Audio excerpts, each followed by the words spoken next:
Ça fait 3 semaines que j'ai arrêté de payer leur loyer. Je ne leur réponds plus. Mais aujourd'hui, ma tante vient de m'envoyer une capture d'écran de Facebook. Priez pour moi, les amis. Mon cœur de mère est brisé. Après tout ce que j'ai sacrifié pour ma fille Léa, elle m'a complètement abandonnée dans la maladie. Heureusement que mon fils Thomas est là pour me soutenir. Prenez soin de vos parents tant qu'ils sont en vie. Dans la maladie? Elle a juste un rhume. Toute ma famille m'appelle pour me traiter de monstre sans cœur. Qu'est-ce que je dois faire? Arrêtons-nous une seconde. Vous me l'avez demandé en commentaire. Que se passe-t-il après que Léa ait coupé les vivres? Eh bien, bienvenue dans la phase 2 de la manipulation narcissique. Bonjour, je suis Elisabeth. Aujourd'hui, on décode la campagne de dénigrement. On va comprendre pourquoi les parents toxiques détruisent votre réputation quand ils perdent le contrôle sur vous et comment l'équipe de nettoyage essaie de vous faire revenir. Léa a posé une limite.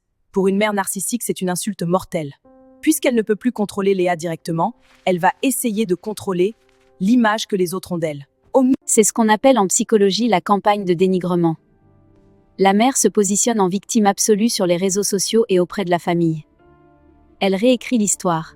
Elle omet de dire que Léa a payé ses factures pendant 5 ans. Elle invente ou exagère une maladie. Le but, détruire la réputation de Léa pour la forcer, par la honte, à revenir demander pardon. C'est là qu'entre en scène la tante de Léa, ses oncles et tous ceux qui l'appellent pour la harceler.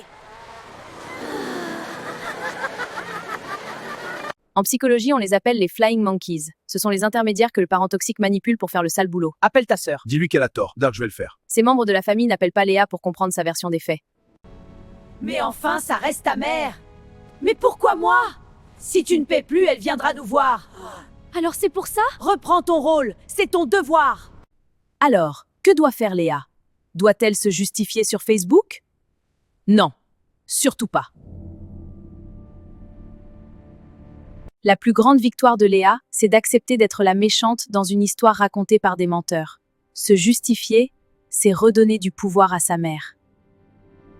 Je dois ignorer la publication et bloquer les numéros des singes volants qui me harcèlent. Continuer ma vie. Le silence est la seule réponse qui rend un narcissique impuissant. Bloqué, c'est fait. Maintenant, je suis libre. Merci de m'avoir demandé la suite de cette histoire en commentaire. Avez-vous déjà été victime d'une campagne de dénigrement familial? Dites-le moi, abonnez-vous à Elisabeth Décode et à très vite!